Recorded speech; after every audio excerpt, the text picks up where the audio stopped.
Terima kasih, selamat pagi. Kita, pagi ini kita memulai dengan pendampingan individu yang kelima ya, terkait beberapa hal. Tentunya yang ingin saya sampaikan terlebih dahulu adalah hasil tujuan daripada kegiatan hari ini ya. Di antaranya adalah terkait dengan pendampingan, kemudian pendampingan itu fokusnya, terutama saya ingin sampaikan dulu fokus daripada kegiatan hari ini adalah yang pertama, untuk melihat penerapan ibu beberapa bulan sebelumnya atau beberapa waktu sebelumnya terkait dengan penerapan budaya positif, terutama yang kemudian berdiferensiasi itu kan sudah semua ya, sudah dilakukan. Kemudian pembelajaran sosial emosional di modul 2.1, 2.2 dan 2.3 ya. Kemudian penilaian observasi praktik. Nah, mungkin nanti di sesi yang keempat hari ini, insyaallah Ibu nanti mudah-mudahan bisa menghadirkan teman. Saya nanti hanya melihat saja bagaimana proses Ibu memberikan observasi setelah jangka waktu sekian hari atau sekian waktu Ibu mendampingi atau berdiskusi ya, ngobrol dengan rekan.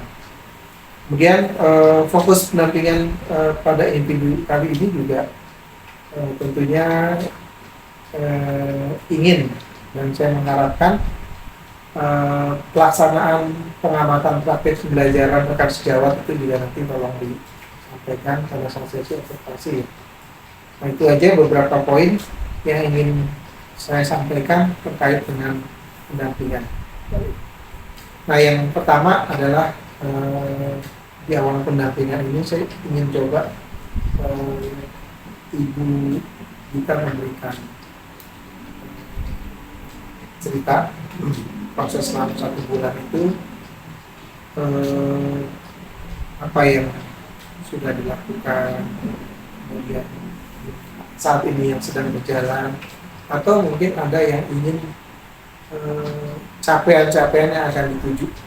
Oke, silakan. Terima kasih. Saya sambil nyatet ya. Ya, terima kasih sebelumnya Pak Ade sudah diberi kesempatan. Ya, jadi sebulan terakhir ini hal-hal apa saja yang sudah terlaksana atau sedang dilaksanakan. Yang pertama, sebulan terakhir ini pastinya kan sudah mulai masuk lagi ya Pak ya di pengerjaan modul-modulnya. Terutama fokusnya adalah di modul 3.1 dan 3.2, sementara 3.3 baru masuk di 2-3 hari terakhir ini. Dan itu kalau untuk di modul 3.1 yang tentang pengambilan keputusan, sebenarnya untuk setiap harinya sebenarnya kita mengambil keputusan kan ya Pak Ade. Dan setiap hari itu pasti kita dihadapkan pada satu pilihan, pada satu kondisi di mana kita harus mengambil keputusan.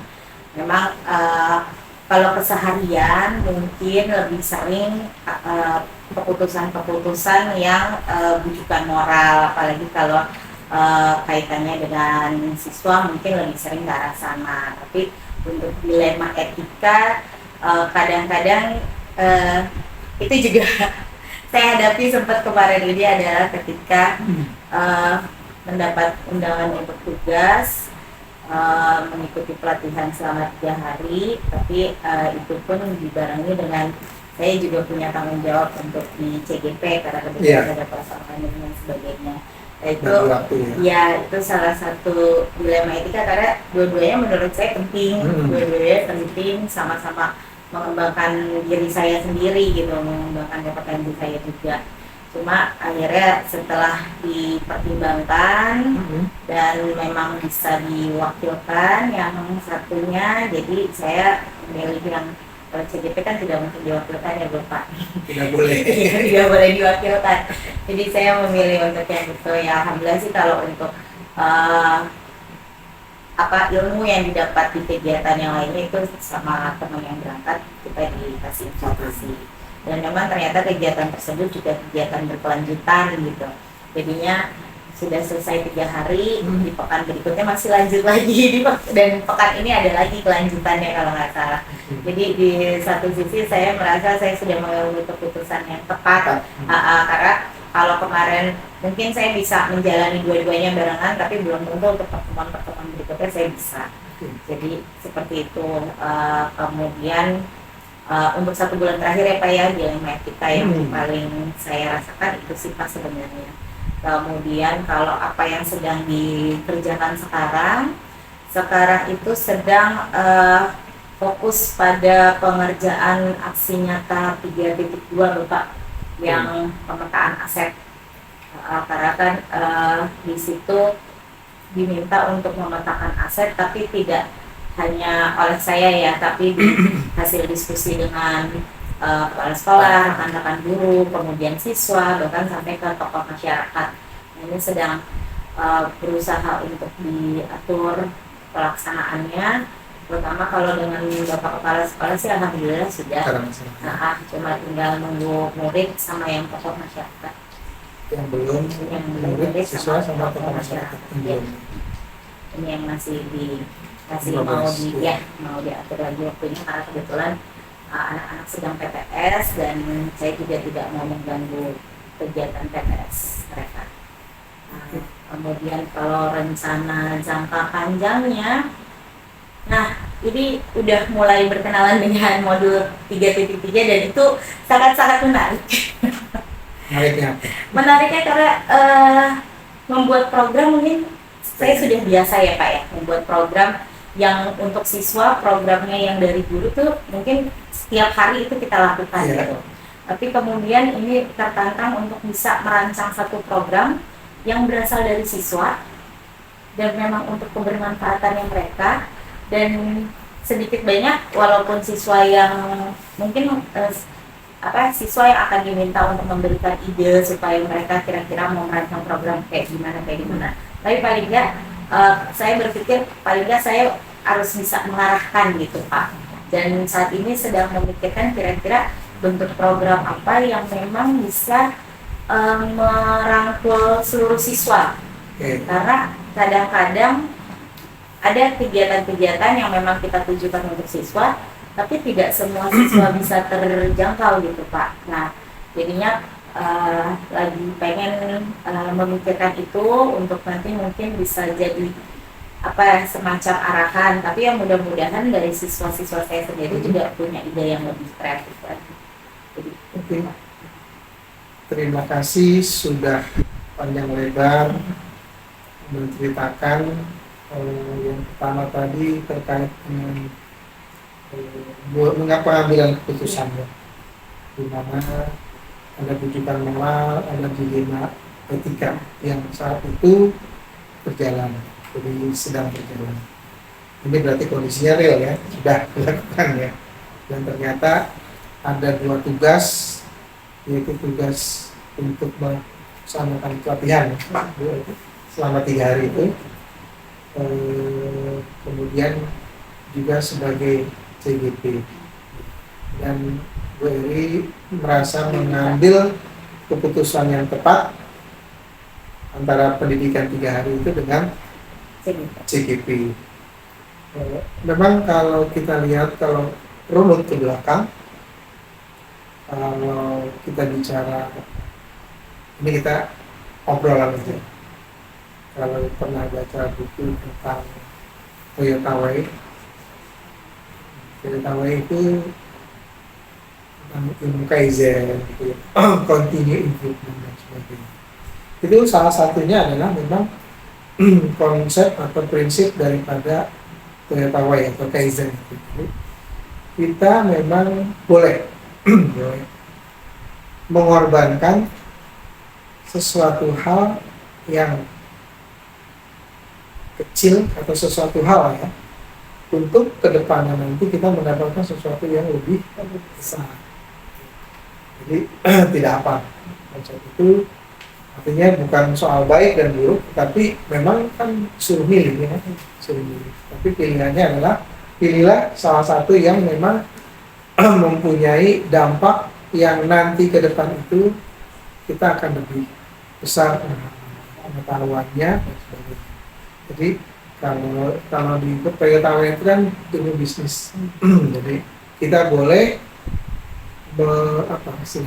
mengorbankan secara finansial yang kecil untuk mencapai tujuan finansial yang lebih besar. Kalau itu kan konteksnya ilmu kan, kita boleh mengorbankan satu di antara yang lain, ilmu, tapi untuk mengembalikan atau memotivasi kita untuk kita lebih menguasai ilmu yang didapat. Jadi paham ya? Jadi kaitannya dengan itu yang mau saya singgung. Jadi Ibu, sangat saya apresiasi sekali. Tidak ada sesuatu yang baik dan buruk, tetapi ini memilih sesuatu yang jangkauannya lebih besar, itu menganut Toyota Way. Yang kedua tadi terkait dengan yang Ibu sedang kerjakan, yaitu fokus kepada aksi nyata yang kaitannya dengan 3.3 ya. 3.2 sorry. Tentang pemetaan aset. Nah, pemetaan aset ini kan berkaitan tidak hanya dengan diri sendiri, tapi juga berkaitan dengan apa yang diprogramkan oleh kepala sekolah, pemetaan asetnya. Kemudian juga harus berinteraksi dengan rekan, karena aset itu kan yang dibutuhkan oleh sekolah atau lembaga dalam konotasi yang lebih besar itu kan tidak hanya kita, dan tentunya siswa juga masuk. Kemudian tadi orang tua tadi masuk nggak? Saya tidak catat. Orang tua masuk ya, harusnya ya. Orang tua. Kalaupun di dalamnya itu ada unsur tokoh masyarakat yang sekaligus sebagai orang tua ya nggak ada masalah. Jadi, dan ingin juga Ibu mengikut sertakan tokoh masyarakat. Nah ini tantangan tersendiri. Jadi menurut saya ini bagian daripada yang sudah dipelajari secara daring. Kemudian pada saat karya bagaimana Ibu kolaborasi, ya, bagaimana connect dulu seharusnya sih, connect. Poinnya sebelum kita ke arah kolaborasi yang tentang pemetaan aset itu intinya pertama itu menurut saya itu connect. Ketika sudah connect dengan anak, kita sudah connect dengan orang tua, kita sudah connect dengan rekan, kita sudah connect dengan program-program kepala sekolah, dan tentunya tokoh masyarakat itu baru bisa nanti pemetaan aset. Nah, yang ingin difokuskan apa itu nanti juga dibicarakan lebih dalam lagi masing-masing. Terakhir tadi Ibu tadi menyampaikan tentang rencana jangka panjang ya, yang terkait dengan 3.3 ini membuat program ya. Sebenarnya membuat program ini ambil mirip dengan pemetaan aset, ini harus kerjasama dengan kepala sekolah dan sebagainya. Intinya poinnya adalah tidak harus dimiliki oleh kepala sekolah. Kita sebagai guru pun bisa melakukan pemetaan aset sendiri, kemudian bisa melakukan membuat program. Tapi di sini karena fokusnya adalah kita harus fokus kepada perkembangan anak, berarti anaklah yang harus didahulukan. Bagaimana anak bisa berkembang, tadi Ibu sampaikan bagaimana anak mempunyai ide-ide, kemudian merangkul siswa, merangkul anak itu sendiri, walaupun jangkauan anak tidak seperti jangkauan kita atau sesama rekan. Jangkauan itu kan mungkin sudah banyak ya, sudah cukup lebih berpengalaman. Kalau anak itu kan jangkauannya terbatas di lingkungan dia, teman, keluarga, kecuali dia punya lingkungan yang memang sering media sosial dan sebagainya, itu mungkin bisa diambil hal-hal yang positifnya dari mereka. Oke. Jadi itu di awal pendampingan kita. Saya kira luar biasa Bu Dita sudah menyampaikan hal-hal yang produktif ya. Karena harapan saya setiap pertemuan harus ada hal-hal yang produktif, harus ada hal-hal yang baru Itu konsep Toyota Way seperti itu. Konsep tidak harus Toyota Way ya, sebenarnya konsep di CGP itu sebenarnya itu juga kan sesuatu hal yang baru tetapi mempunyai kebermanfaatan pada anak dan lingkungan ekosistem. Nah itu adalah bagian yang memang kita jalani. Oke, yang berikut bagian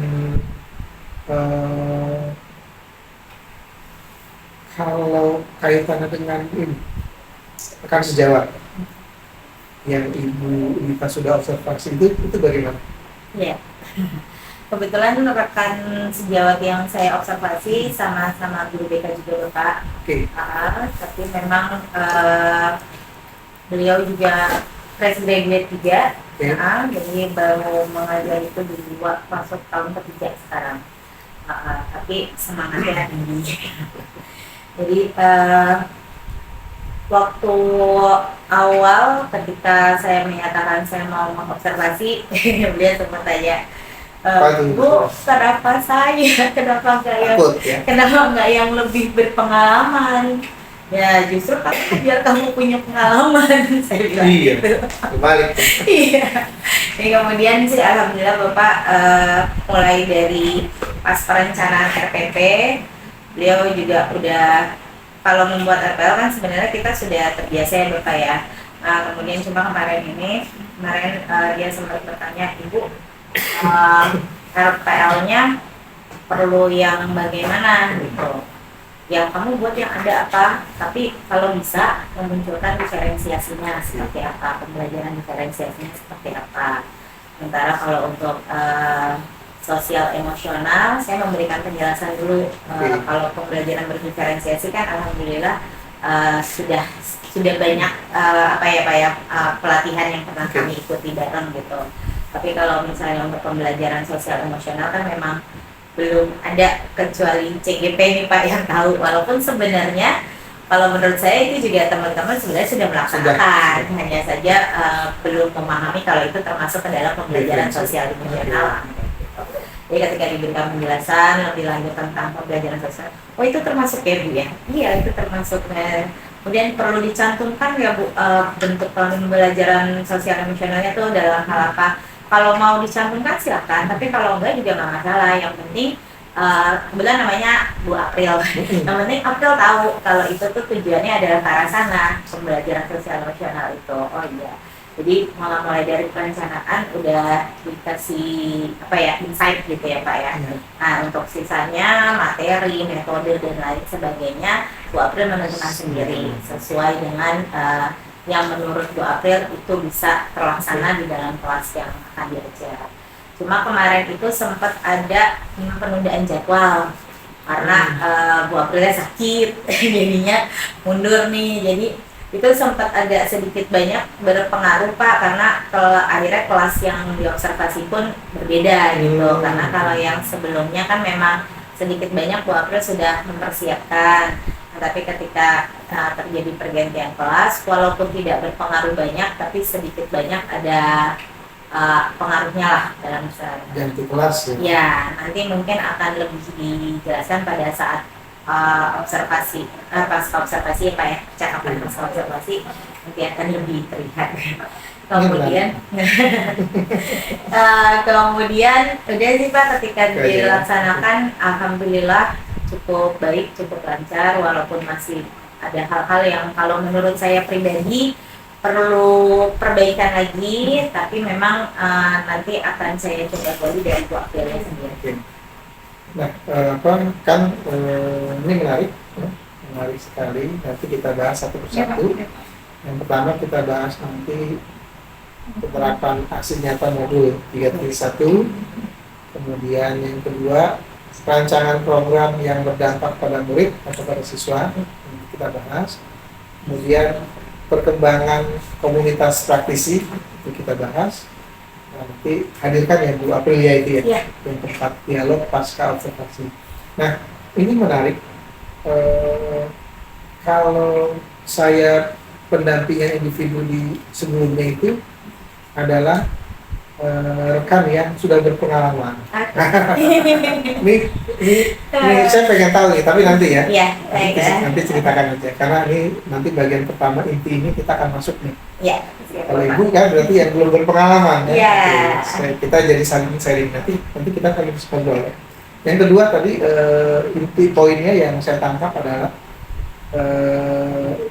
awalnya sudah direncanakan kan, kemudian karena sakit kan harus ambil keputusan. Iya. Ternyata ganti kelas. Hmm. Itu bagaimana? Tolong ceritakan juga tidak sekarang. Nah nanti hasilnya itu bisa nggak soft copy-nya aja saya dikirim Eh, pada saat observasi. oh, iya, Terus kan ada form-formnya itu. iya, form. Saya soft copy-nya aja Iya. kirim karena saya mesti masukkan ke dalam LMS saya. Jadi ada bukti bahwa ibu sudah melakukan, Observasi. ibu juga sudah masukkan ke dalam laporan belum? Jadi kalau Itu di untuk ya, jadi di hasil saya nyata? kan di hasil nyata 2.3 Bapak. 2.3. Ya, Oke. jadi saya rencananya nanti yang pasca observasi Oke. yang buat ini sekalian nanti saya Sekalian. masukkan di situ Nanti yang soft copy saya juga supaya nyambung nih nilainya ibu ke bagus laporan Bapak itu ya. ke mana ke hasil Nah, dari saya, laporan saya juga dapat, kami saling menguatkan. ya, Kirim aja ke saya, nanti videonya juga. Ya. Oke, itu nanti jangan lupa ya. Iya. Sekarang kita masuk ke bagian inti. Yang pertama adalah penerapan aksi nyata modul 3.1. Pasti ini akan berkaitan dengan yang tadi nih. Karena tadi saya udah nyatet nih banyak ada yang kalau di tempat lain dulunya partnernya yang sudah berpengalaman seperti apa, itu kan yang malah pemilik yang tidak berpengalaman. Oke, tidak ada masalah sih. Ya, Kita lanjut Bu Gita. Jadi dalam penerapan aksi nyata modul 3.1 ya kan, itu intinya sudah ya, lengkap di LMS ya. Kemudian program-program lainnya, pelaksanaan lainnya itu juga sudah dijalankan. Nah, refleksinya yang pertama yang ingin saya tanyakan adalah berdasarkan hasil pemetaan yang Ibu lakukan pada saat observasi kemarin itu, bagaimana hal tersebut mempengaruhi proses pengambilan keputusan yang dilakukan oleh iya. Kalau boleh cerita sedikit Bapak di modul 3.1 itu di 3.1 yang penugasan yang sangat berkesan buat saya itu adalah ketika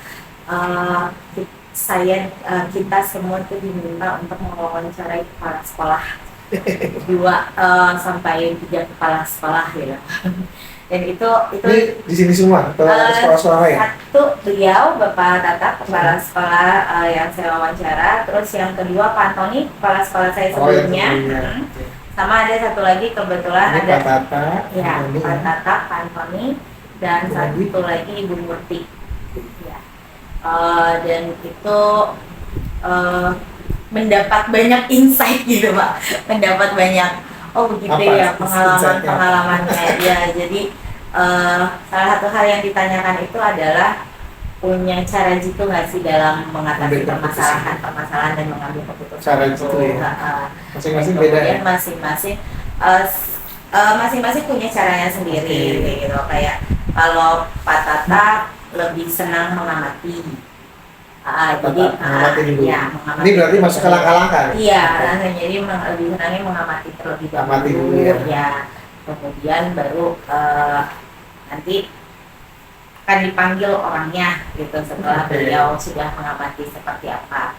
Sementara kalau Pak Antoni, beliau lebih senang untuk mencari fakta-faktanya secara lengkap. Ini yang Pak Antoni. Pak Antoni ya. Okay. Jadi ketika ada di hadapan pada satu keputusan, beliau maunya adalah fakta dan data ya. Fakta-fakta dan datanya dulu secara lengkap seperti apa, baru nanti diambil keputusannya. Sementara kalau Ibu Murti mungkin sedikit banyak agak sama dengan Pak Tatak mengamati. Tapi justru kalau Pak Antoni kan dari pihak-pihak terkait langsung ya Pak ya, yang kalau misalnya ada yang permasalahan yang berkaitan secara langsung. Sementara kalau Bu Murti justru jauh lebih luas lagi, beliau akan mengambil faktanya tidak hanya tentang orang-orang yang terkait secara langsung, tapi tidak terkait. Ya, tapi justru orang-orang yang menurut beliau sebenarnya tahu sesuatu gitu, sebenarnya pengamat atau apa. Jadi beliau banyak mencari insight-nya juga nggak hanya dari orang-orang yang terkait saja, tapi juga orang-orang yang ada di sekitar tersebut, walaupun permasalahannya tidak berkaitan langsung dengan orang-orang tersebut. Yang baru diputuskan. Seperti itu. Kemudian yang pengalaman akhirnya ya Pak, ya pengalaman beliau jadi kepala sekolah itu juga sudah cukup lama ya, terutama Pak Atak dan Pak Antoni. Jadi memang akhirnya kalau menurut beliau ya awal-awalnya mah pengennya nyelesain masalah cepat aja selesai kayak gitu. Cuma lama-lama kesini setelah semakin berpengalaman, semakin ini akhirnya lebih ya itu tadi menemukan cara jitunya menurut mereka menyelesaikan masalah itu seperti apa, yang seperti itu. Dan rata-rata dengan cara seperti itu penyelesaian masalahnya akan jadi jauh lebih berhasil, pengambilan keputusannya tuh jauh lebih tepat gitu ketimbang kalau misalnya langsung on the spot memutuskan segala sesuatu tanpa ada fakta atau data yang terlebih dahulu. Seperti itu Bapak. Jadinya buat saya itu jadi memberikan apa ya, informasi ya Pak, pengetahuan gitu maksudnya. Jadi kadang-kadang tidak semua masalah atau tidak semua keputusan itu harus diambil saat itu juga. Kadang-kadang kita juga perlu waktu, perlu kitanya sendiri juga harus dalam kondisi yang tenang gitu, kondisi yang baik sebelum kita memutuskan sesuatu. Kalau memang akhirnya tidak dalam kondisi yang cukup baik atau bagaimana, sebaiknya jangan memaksakan untuk mengambil keputusan. Tahan dulu, dilihat kayak gimana, baru. Dan kemudian kalau memang akhirnya perlu segera mengambil keputusan dan tidak memungkinkan kita untuk memutuskan sendiri, tidak ada salahnya untuk kita berdiskusi sama rekan, dan berdiskusi, minta masukan dari teman-teman yang lain dan pendapat mereka seperti apa. Jadi sebagai pimpinan juga bukan berarti selalu harus menjadi satu-satunya orang yang mengambil keputusan, tidak juga gitu. Kadang-kadang kita juga perlu masukan, perlu saran dan lain-lainnya dari ya mungkin para wakil atau guru-guru yang lain. Oke. Berarti untuk yang terkait dengan aksi nyata modul 3.1 yang berkenaan dengan keputusan atau pengambilan keputusan, Ibu dalam memutuskan berorientasi atau punya bahan observasi ya dari 3 kepala sekolah, itu Pak Tata, Antoni dan Bu Murti. Ya, dari ketiganya itu ternyata ada cara-cara yang sampai akhir pengambilan keputusan masing-masing punya cara yang berbeda. Tetapi poinnya adalah bagaimana hasilnya itu tepat. Ada yang tadi mengamati dulu antara Pak Tata dan Bu Murti itu lebih mirip ya. Kemudian Pak Tata itu ketika mengamati dia memanggil yang berkepentingan stakeholder itu, atau yang istilahnya yang siapa yang menjadi objek untuk diambil dalam suatu keputusan. Kemudian baru dianalisa, diamati dan seterusnya ada keputusan. Sama dengan Murti ya, tapi Murti lebih luas, tidak hanya mengamati, tidak hanya menanyakan si A, si B, si C, tetapi ada unsur eksternal pengamat. Kalau Pak Tony hampir mirip sebenarnya, tapi fakta dan data didahulukan. Sebelum bertemu tentunya kali ya. Nah, saya apresiasi sekali jadi pengalaman Bu Dita dari 3 orang tersebut tentunya akan menjadi bahan ke depan nanti kalau mengambil keputusan seperti apa. Tinggal nanti bagaimana penerapannya itu harus disesuaikan dengan kondisi di lapangan. Ini perlu common adjustment, benar nggak? Common adjustment itu artinya sebelum kita memutuskan sesuatu kita harus punya common sendiri. Tapi berdasarkan pengalaman daripada 3 orang tadi itu salah nggak? Enggak. Tapi nanti kita harus punya masing-masing common adjustment sendiri. Common adjustment sendiri itu kadang berjalan sesuai dengan pengalaman kita aja. Tidak harus mengikuti tiga tadi itu, karena tiga tadi itu kan memang dilihat dari berdasarkan kondisi. Mungkin nanti kita akan melihat kondisi yang berbeda nanti itu common adjustment. Nah, berikut adalah apa yang menurut Ibu masih perlu dikembangkan atau perlu dievaluasi ketika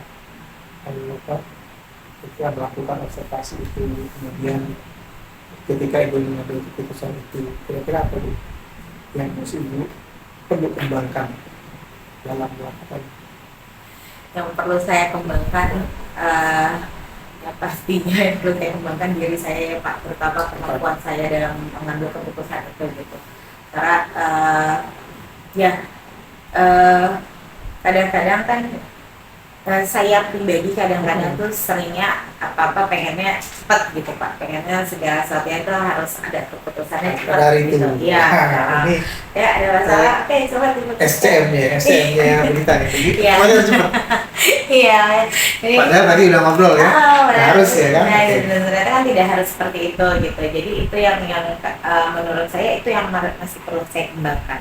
Jadi pengennya secara SCM Ibu cepat. Iya, setelah seperti melihat itu. tadi kondisi yang sebelumnya ceritain. Iya, cuma kemudian setelah mempelajari berdasarkan pengalaman-pengalaman beliau para kepala sekolah dan kemudian juga dari hasil belajar dari modul juga ya Bapak ya, kadang-kadang kita ternyata dalam mengambil keputusan tuh ada langkah-langkahnya yang harus diperhatikan nih, ada prinsipnya, ada langkah-langkahnya yang harus diperhatikan. 9 langkah. 9 langkah itu untuk menguji keputusannya sudah tepat atau belum. Nah itu setelah melihat itu, setelah mempelajari itu dan kemudian mendapatkan insight dari para kepala sekolah, jadi kadang-kadang kita juga mengambil keputusan. Saya jadi mikirnya kayak kita kadang dalam mengambil keputusan itu harus dipikirkan baik-baik gitu, karena kalau kita memutuskannya saat itu juga, mungkin saat itu keputusan itu adalah yang terbaik untuk saat itu, tapi belum tentu keputusan itu menjadi satu hal yang baik jangka panjangnya gitu Pak.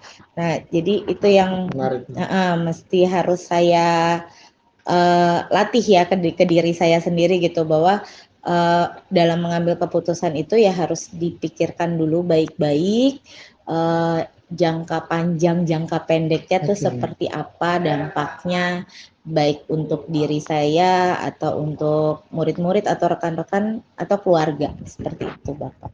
Oke, jadi evaluasinya menurut Ibu adalah yang pertama, secara SCM pengennya pengambilan keputusan itu secara cepat ya, karena itu sebelum ada observasi dan mengamati dari ketiga sekolah. Setelah mengambil itu yang pertama, setelah adanya masukan atau mengobserv kepala sekolah itu timbul bahwa harus ada langkah-langkah. Nah yang kedua tadi menjadi bahan evaluasi ya buat diri Bu Dita. Yang pertama tidak harus cepat, yang kedua adalah harus ada langkah-langkah yang bisa menghasilkan tidak hanya keputusan itu cepat untuk jangka pendek, tetapi untuk jangka panjang juga. Oke. Menarik ya, sangat menarik. Karena kita biasanya kan menganggap bahwa keputusan itu ya udah berarti sudah bagus untuk jangka pendek, jangka panjang. Ternyata terkadang hanya jangka pendek yang kita ambil memang bagus, tapi jangka panjangnya belum tentu. Yang berikut adalah menurut Ibu ya, yang menurut Ibu mendukung keberhasilan dari keputusan yang diambil itu kira-kira apa? Kan tadi Ibu sudah observasi 3 kepala sekolah, kemudian Ibu sudah mengevaluasi bahwa ternyata tidak harus cepat.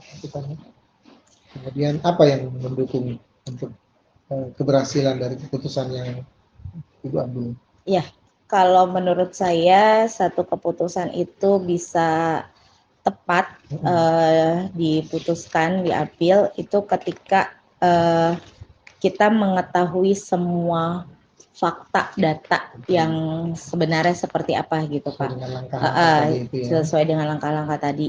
Jadi ketika dihadapkan pada satu hal tidak hanya mendengarkan atau hanya memperhatikan dari satu pihak saja gitu, tapi juga harus memperhatikan atau mendengar dari berbagai macam pihak. Walaupun mungkin keterlibatannya sangat kecil atau lain sebagainya, tapi pasti ada data atau fakta yang bisa saya peroleh di sana. Jadi salah satu yang menurut saya bisa mendukung itu adalah ketika data dan fakta, data dan fakta yang diperlukan itu tersaji dengan lengkap, tersedia. Seperti itu dukungannya yang pertama Bapak.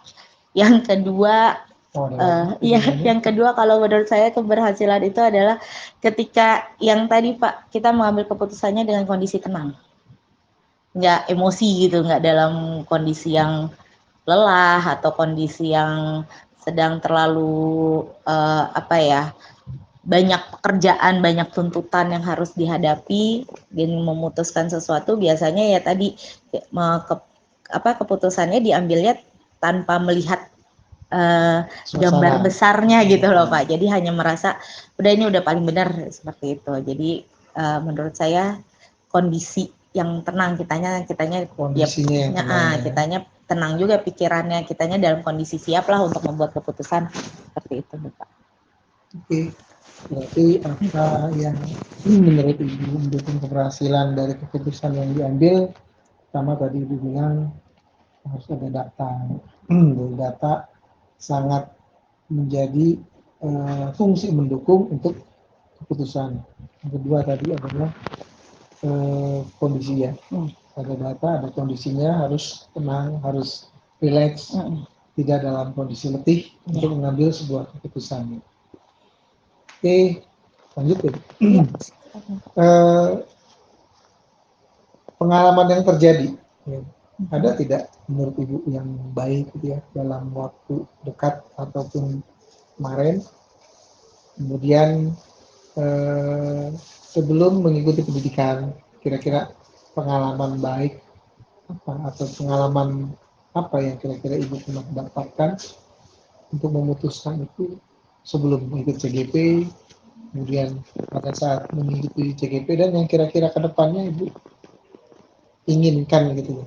Iya, mungkin ini berkaitan dengan pengalaman saya sebagai guru BK ya Bapak ya. Ya. Jadi terutama kaitannya adalah sebelum saya mempelajari modul tentang pengambilan keputusan ini. Gimana?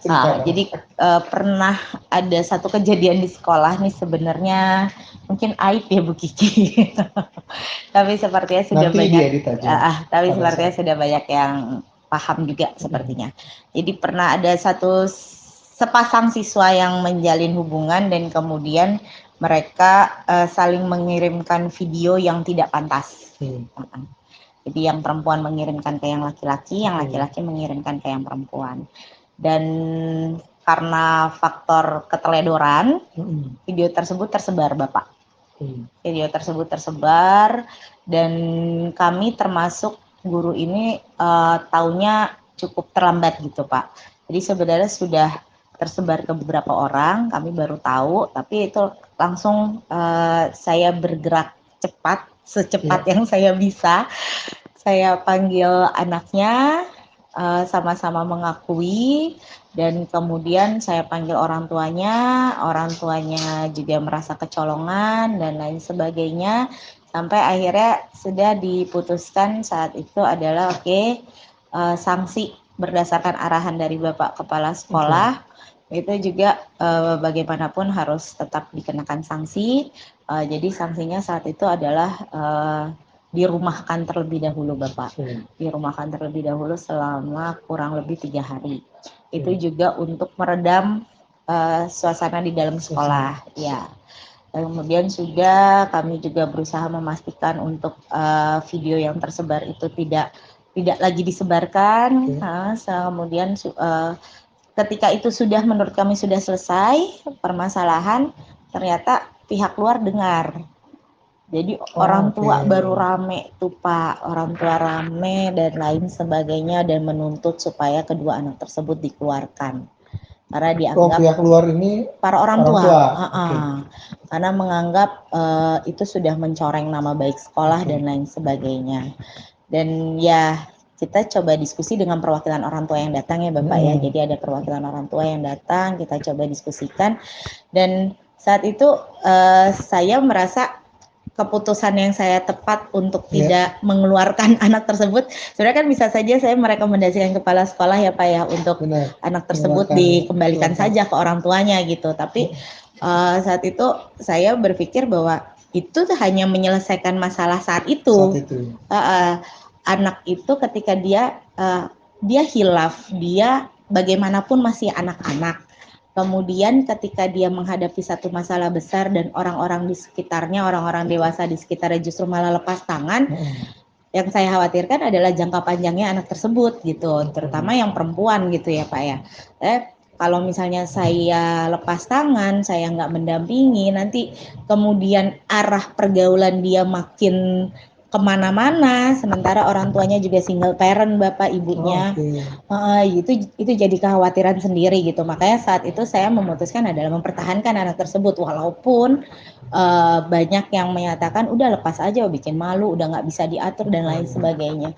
Dan ketika orang tua juga menuntut hal yang sama ya kami menjelaskan hal sama, ibu kalau kita nggak mau kejadian, tapi kalau itu yang terjadi sama anak ibu gimana kayak gitu ya. Alhamdulillah sih orang tua sedikit banyak bisa menerima ya Pak ya. Jadi saya merasa saat itu keputusan yang saya ambil udah tepat gitu, mempertahankan anak tersebut dua-duanya di sekolah. Ya alhamdulillah permasalahannya juga lambat laun anak-anak sepertinya sudah mulai teralihkan juga ke hal yang lain. Walaupun ada dampak untuk anak itu sendiri, jadi banyak murid-murid yang bukan sekelas sama dia yang main ke kelasnya dia cuma untuk melihat yang mana sih anaknya kayak gitu. Itu kan buat anak tersebut saja sudah menjadi beban moral tersendiri ya Pak ya. Sanksi sosial buat dia nggak berani keluar kelas, nggak berani ini, dia masih mau datang ke sekolah aja saya udah bersyukur. Seperti itu Bapak. Dan kemudian ketika saya mempelajari modul pengambilan keputusan itu, evaluasinya gimana? jadinya tuh yang paradigma 9 langkah itu. Iya, nah kalau 9 langkah itu jalankan nggak waktu itu? Ada nggak poin-poin 9 langkah? Ada poin-poin yang saya ini kan, terutama yang uji saya lupa namanya Pak, tapi ada beberapa tahap yang kayak uji legal, uji legalitas kayak gitu. Mungkin memang kalau secara hukum ada salahnya ya Pak ya, karena kan itu berarti ada penyebaran video pornografi seperti itu, walaupun bukan anak tersebut akhirnya yang menyebarkan. Nah tapi akibat keteledoran. Iya, teledoran seperti itu. Dan ya kalau yang saya ini terutama di paradigmanya itu yang rasa kasihan versus rasa keadilan ya Pak ya. Ya, nah itu menurut saya sih awalnya saya merasa kasihan karena saya kasihan sama anak itu. Kalau secara adil harusnya mungkin bisa saya lepas gitu, karena itu memberikan pengaruh yang cukup buruk. Tapi karena saya kasihan dan memikirkan jangka panjangnya anak tersebut, jadi menurut saya ini harus dipertahankan. Dan itu menganggap itu keputusan yang sudah terbaik ya. Keputusan terbaik. Dan jadi ada data-datanya. Ada. Dan tidak hanya menuduh anak itu melakukan perbuatan itu, tapi dengan bukti-bukti itu ada ya, berarti sudah masuk di langkah-langkah. Kemudian memanggil orang-orang itu, orang-orang yang terkait dan yang menyebarkan, termasuk orang tua juga diikut sertakan, tokoh masyarakat atau tokoh. Saat itu kita fokusnya adalah ke orang dalam sekolah dulu. Jadi ketika pun masih ada orang luar yang terlibat, sebenarnya sih nggak ada sama sekali, walaupun banyak ada yang sempat konfirmasi benar nggak sih anak SMP 8 gini-gini, tapi kami coba untuk meredam itu. Jadi dan kerjasama dengan pihak komite juga Bapak saat itu. Jadi komite membantu meredam ke para orang tua juga. Dan uji legalitas sudah dilakukan ya. Jadi ada yang dilanggar sebenarnya, walaupun ketidaksengajaan atau ada orang yang menyebarkan, tetapi itu bagian juga tetap bagian daripada yang melanggar ya. Kita uji, dan tidak uji ini tahapannya. Kemudian ada keputusan yang diambil tidak hanya jangka pendek tapi jangka panjang. Dan itu ibu merasa sudah tepat ya. Iya. Dan ternyata setelah mengikuti CGP ada bagian-bagian yang memang sudah Ternyata sudah dijalankan. dilakukannya. Oke, nanti kira-kira ke depannya apa menurut Ibu ingin tetap menjalankan yang tadi diambil atau didapat dari Ibu pengetahuan di CGP dengan langkah-langkah tersebut, atau ada yang mau ingin dikembangkan lagi juga untuk keputusan Iya, jika menemukan lagi lah. ya, untuk kedepannya yang pasti yang 9 langkah itu terutama ya Pak ya, 9 langkah pengambilan keputusan itu mungkin harus saya biasakan dalam mengambil setiap keputusan supaya secara alami nanti setiap saya dihadapkan pada sesuatu 9 langkah tersebut bisa saya terapkan. Cuma memang itu kan hal yang perlu dilatih terus ya Bapak ya. Agak bisa yang otomatis langsung tertanam kayak gitu enggak. Jadi mungkin saya ke situ Bapak yang mau saya latih terkait dengan pengambilan keputusan adalah supaya saya bisa dalam mengambil keputusan apapun itu menerapkan yang 9 langkah tersebut. Karena sebelumnya sebenarnya sudah dilakukan, tapi saja secara formalnya setelah mendapatkan CGP ini harus terus jadi belajar. Tahu lebih secara detail, dan ternyata 9 langkah itu kan menurut saya cukup lengkap ya Bapak ya.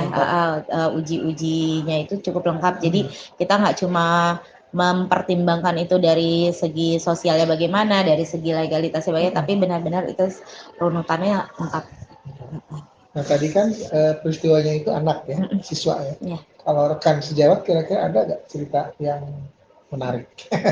Dan Ibu merasa itu sudah jalankan 9 langkah itu. Ada cerita nggak? Misalkan sebelum CGP? Saya mesti ingat-ingat dulu ya Pak. Kalau nggak usah. Ya, saya saat ini sejujurnya belum bisa mengingat kalau terkait dengan guru Bapak. Oke. Iya. Berikut jadi nanti mungkin bisa juga diterapkan kali ya dengan rekan sejawat. Karena kan 9 langkah ini sebenarnya tidak hanya untuk objek siswa, tapi kan juga untuk diri kita, kepada rekan, kepada kepala sekolah, dan even nanti kita menjadi kepala sekolah kan kita harus punya ilmunya tuh. Itu sih menurut saya. Baik Bapak. Berikut menurut Ibu, apakah proses pengambilan keputusan yang dilakukan sudah sesuai dengan prinsip dan langkah yang dipelajari di modul 3.1? Berarti tadi yang sudah Ibu lakukan, sebagian Ibu merasa itu sudah ya, dan Ibu merasa saat ini ya terus ditambah ya. Apakah hal yang menurut Ibu yang masih perlu dikembangkan? Menurut Ibu kira-kira apa nggak? Ada nggak tidak yang perlu dikembangkan dari aspek tadi itu yang Ibu cerita tadi? Ibu sudah menjalankan, terus begitu ngelihat mempelajari 9 langkah di CGP itu, ya ternyata sebagian sudah. Kira-kira ada nggak bagian yang Ibu ingin kembangkan? Yang ke depannya ya kalau tadi berdasarkan pengalaman yang tadi ada hal-hal yang sudah saya lakukan walaupun belum benar-benar seluruh 9 langkah tersebut saya terapkan. Jadi mungkin yang akan saya kembangkan ke depannya adalah kalau bisa saya terapkan semua ke 9-9-nya kayak gitu Pak. Jadi lebih ke melatih diri untuk menerapkan yang 9 langkah itu Bapak. Lebih konsisten.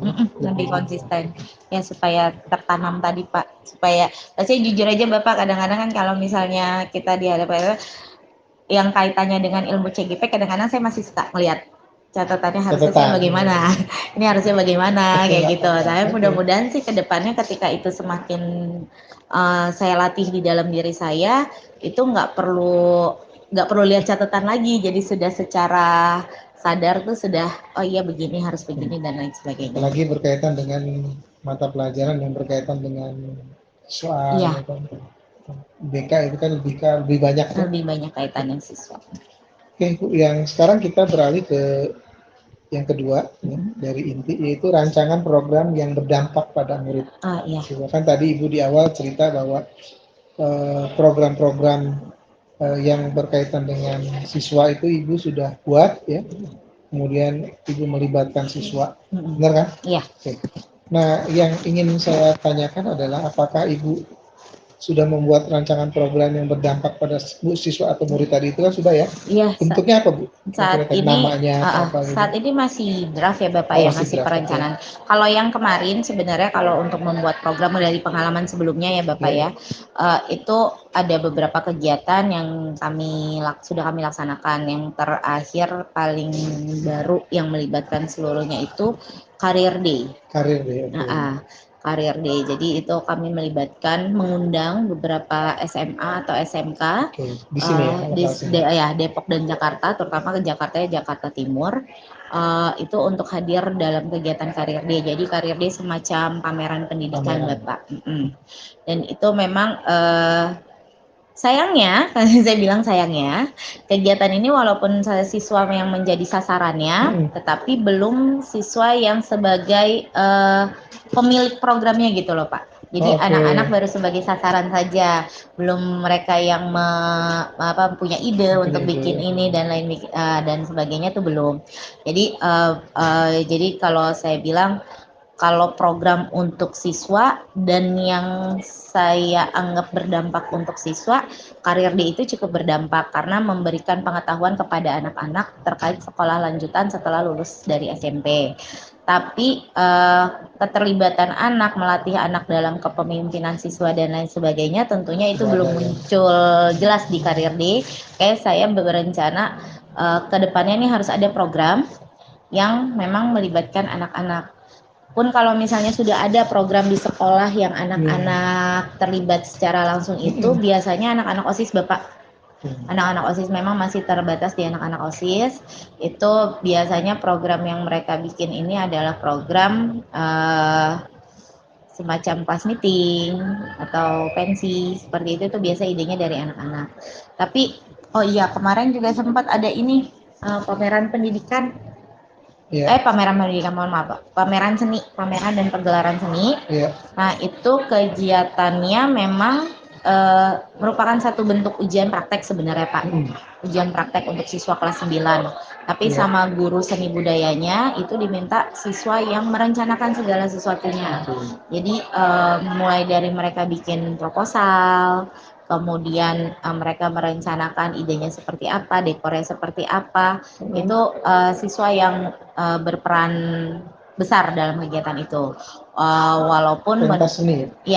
Walaupun menurut saya itu tetap membutuhkan arahan lebih lanjut dari guru-guru supaya tidak terlalu jauh dari koridor yang ada gitu Pak.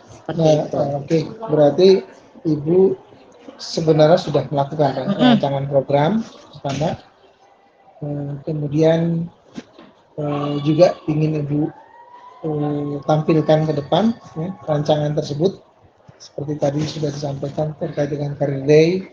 Anak tidak hanya sebagai objek sebenarnya ya. Jadi inginnya adalah anak juga sebagai subjek daripada suatu kegiatan.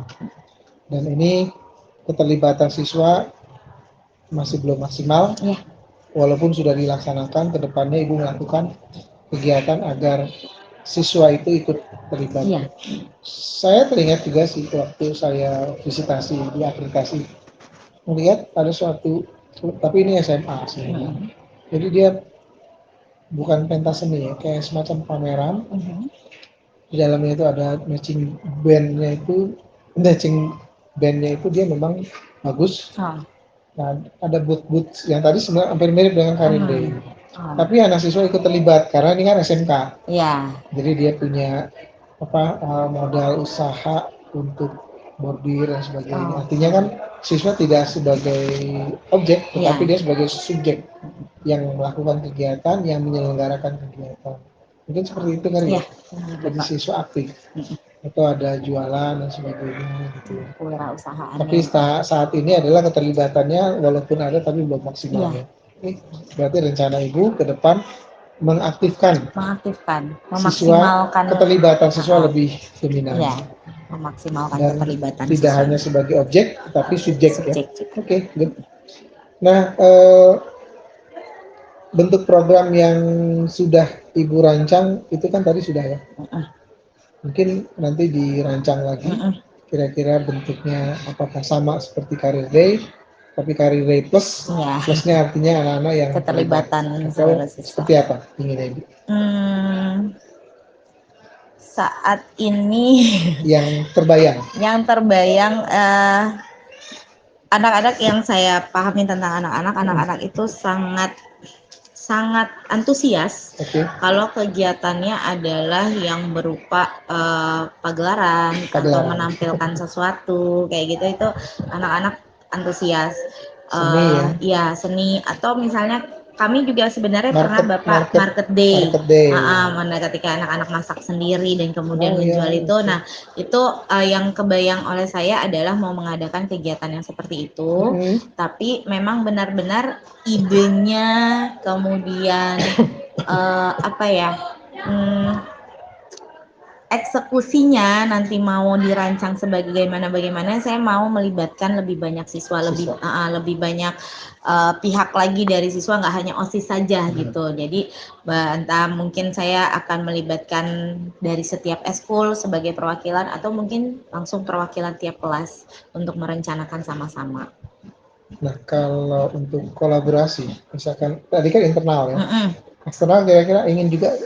Ya, kalau untuk eksternal, belajar dia kolaborasi ya. Ya, kalau misalnya ini sebenarnya ini sedang ada program yang memang belum terlaksana, tapi mudah-mudahan karena memang masih persiapan, jadi bisa dimasukkan keterlibatan siswa secara aktif. Jadi dari Exco Science Club itu mau bikin lomba tingkat Kota Depok, jadi mengundang beberapa sekolah lainnya, dan itu siswa-siswa dari Science Club-nya menjadi salah satu unsur dari kepanitiaan. Ya, eksternal ya. Yang eksternal. Oke, good. Kalau Ibu kira-kira apa ya, untuk melaksanakan rancangan tersebut, dukungan apa yang diperlukan? Dukungan semua pihak. Apa kira-kira? Iya, yang pertama menurut saya yang perlu dukungan, pastinya dukungan kepala sekolah ya Bapak ya, supaya semua kegiatan itu bisa terlaksana. Yang kemudian yang kemudian adalah dari guru-guru. Jadi bukan hanya panitia dari kegiatan yang terlibat, tapi bahkan guru yang tidak menjadi panitia pun, karyawan, petugas kebersihan dan lain sebagainya itu juga mendukung terlaksana kegiatan tersebut. Dan kemudian yang pasti dukungan dari orang tua, Pak. Dukungan dari orang tua, karena kadang-kadang kita mengadakan kegiatan kan perlu pendanaan yang mungkin tidak didanai dari dana BOS ya Bapak ya. Tidak ada pendanaan dari dana BOS. Jadi berharapnya sih kalau memang kita membuat satu kegiatan yang memang bermanfaat untuk anak, berdampak untuk anak, orang tua juga bisa mendukung ya. Nggak harus finansial sebenarnya, tapi kalau bisa mendukung secara finansial untuk mewujudkan kegiatan tersebut ya saya berharap itu bisa. Jadi ada dukungan dari kepala sekolah, guru, orang tua, biaya untuk sponsor lah ya, kira-kira gitu yang standar lah. Oke, good. Kita tanya tantangan. Apa tantangannya? Yang mana? Dalam melaksanakan rancangan program yang sudah dibuat kemarin, dan kalau ke depan itu kira-kira kalau mau direalisasikan seperti yang tadi Ibu rencanakan, tantangannya apa? Ini kan baru gambaran. Iya. Tapi kalau yang kemarin tantangannya yang sudah berjalan ya Pak ya. Yang pertama tantangan terbesarnya yang tadi Bapak saya harus akui, kadang-kadang keterlibatan guru itu masih belum optimal. Jadi yang terlibat biasanya adalah guru-guru yang memang terlibat dalam kepanitiaan. Sementara yang tidak terlibat dalam kepanitiaan belum bisa memberikan dukungan gitulah. Kemudian yang kedua, tantangan yang saya rasakan kalau kemarin, kalau saya bilang siswa terlibat sebagai objek. Ya itu benar Bapak, tapi sayangnya memang belum seluruh siswa. Masih ada, nggak banyak memang, tidak banyak, tapi masih ada yang belum apa ya, belum bisa memahami bahwa kegiatan yang kami buat tuh untuk kamu loh gitu. Masa depan dia. Gitu. Iya, ini kegiatannya buat kamu loh, karena pada saat pelaksanaan kegiatan tersebut ada beberapa anak yang lebih memilih di kelas, sibuk dengan handphonenya, atau malah akhirnya nungguin gerbang sekolah dibuka supaya bisa pulang. Saya kalau bisa, jadi seperti itu. Jadi yang itu tantangan sekali buat saya, dalam artian kegiatan apa nih yang benar-benar bisa bikin seluruh siswa ikut terlibat. Jadi itu Bapak. Di 2 poin itu ya. Yang ke depan pun pasti akan ini yang jauh mau dari yang sama. Mau dijadikan sebagai apa ya, tantangan untuk kedepannya bisa agar itu menjadi satu hal yang bisa terselesaikan. Ya. Oke, yang ketiga sekarang perkembangan komunitas praktisi. Kan yang pertemuan sebelumnya Ibu sudah pernah singgung bahwa Ibu ada kegiatan ya, kegiatan komunitas BK salah satunya. Kalau yang di lingkungan internal ada Pak. Ada komunitas belajar. Komunitas belajar. Ada. Selain itu ada lagi yang kira-kira ingin Ibu mau kembangkan ke depan ini? Sepertinya mau fokus terutama di komunitas belajar ini Bapak, karena memang kita baru mulai aktif bergerak di semester ini. Jadi yang pertama itu komunitas belajar sudah. Ini khusus yang BK atau apa? Enggak, seluruh guru. Seluruh guru. Iya. Jadi komunitas belajar yang ini kita sudah ada 3 kali pertemuan, dan sudah melaksanakan 1 kegiatan lesson study. Penlesan itu direncanakannya semuanya berdasarkan dari komunitas belajar ini. Punya perencanaan guru modelnya siapa, kita bahas sama-sama RPP-nya bagaimana, dan kemudian ketika pelaksanaan observernya pun dipilih orang-orang yang memang jadi kami di komunitas belajar itu merencanakan kalau bisa 2-3 kali lesson study-nya. Dan ini untuk putaran pertama kami pilih dulu sekian guru, nanti bergantian perannya sebagai guru model ataupun sebagai observer lainnya. Kemudian dalam waktu dekat kombelnya itu sendiri merencanakan untuk sama-sama menyelesaikan topik sampai ke aksi nyata di PFM. Seperti itu. Jadi memang biar belajarnya sama-sama gitu Pak. Kadang-kadang untuk hal-hal seperti itu kalau nggak bareng-bareng motivasinya juga mungkin kurang tergerak gitu ya Pak ya. Itu yang pertama, komunitas belajar ini. Dan saya juga terlibat di komunitas belajar pengawas, kebetulan pengawas pembina SMP 8 ini membuat komunitas belajar. Komunitas belajar pengawas? Iya, komunitas belajar pengawas. Itu anggota komunitasnya adalah sekolah-sekolah binaan beliau, dan sebenarnya baru terbentuknya belum ada sebulan sih, tapi udah ada webinar 1 kali pertemuan. 1 kali webinar itu sudah ada, dan posisi saya di situ alhamdulillah dipercaya sama beliau, saya, Bu Cici, Widian, dan beberapa orang dari sekolah lainnya itu sebagai, bisa disebut mungkin sebagai penggerak komunitas gitu Pak. Penggerak komunitasnya gitu. Dan ini akan terus berjalan ya? Insya Allah, amin. Oke, ada 2 poin tadi yang Ibu kaitkan dengan komunitas praktisi. Yang pertama di internal ya, komunitas belajar, dan itu sudah Ibu lakukan peran Ibu di komunitas tersebut ya, dan tentunya dampak dengan siswa tentunya kan masih belum kelihatan. Kemudian tadi yang kedua adalah komunitas bagi pengawas. Ibu sebagai penggerak juga Ibu sudah lakukan. Nah, kira-kira menurut Ibu ada perubahan yang menyenangkan tidak dari Ibu sendiri? Kemudian tadi kan komunitasnya bersama rekan ya? Iya. Bersama rekan dan nantinya kepada anak tentunya. Gimana? karena kita sendiri memang kan baru mulai berjalan ya Bapak ya komunitasnya, baik yang internal maupun yang pengawas tersebut, jadinya memang dampak secara langsung kepada siswa mungkin belum terlalu dirasakan. Tapi kalau yang sudah terlihat itu adalah ketika di lesson study, di situ terlihat bahwa perencanaan yang direncanakan sama-sama terkait pelaksanaan pembelajaran untuk siswa tersebut, anak-anak ternyata menikmati dengan sistem seperti itu gitu. Ketika di apa ya, banyak materi yang dimunculkan dalam bentuk permainan dan kemudian menggunakan aplikasi-aplikasi yang mereka bisa langsung mempraktekkan itu. Anak-anak dari guru-guru yang ikut lesson study-nya dipraktekkan ke anak-anaknya. Ya, anak-anak jadi yang dikasih tahu dulu seperti apa cara kerjanya bagaimana dan kemudian anak-anak mempraktekkan. Dan itu cukup membuat anak-anak antusias dalam pembelajaran. Ya, tidak-tidak kebetulan saat itu adalah pelajaran matematika. Tidak-tidak terlihat bahwa anak-anak mau gitu Pak untuk mencoba menggunakan aplikasi hitung seperti apa, jadi gambarnya bagaimana. Nah, itu anak-anak terlihat senang di situ.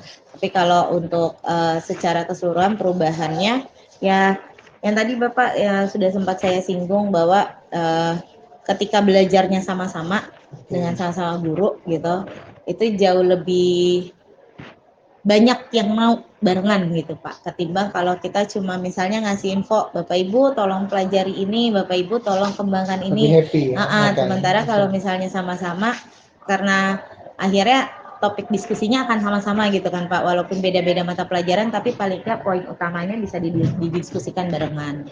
Jadi ada dampak terhadap guru itu sendiri. Ketika ada lesson bersama, materinya bisa di copy paste yang berkaitan dengan mata pelajaran, games-gamesnya dan sebagainya, aplikasinya ya.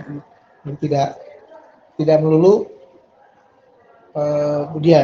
Budita yang melakukan, karena sudah dulu yang guru yang lain boleh mempraktekkan aplikasinya itu dan disesuaikan dengan mata pelajaran masing-masing. Tapi ada dampak lah begitu ya pada siswa ya. Dikit.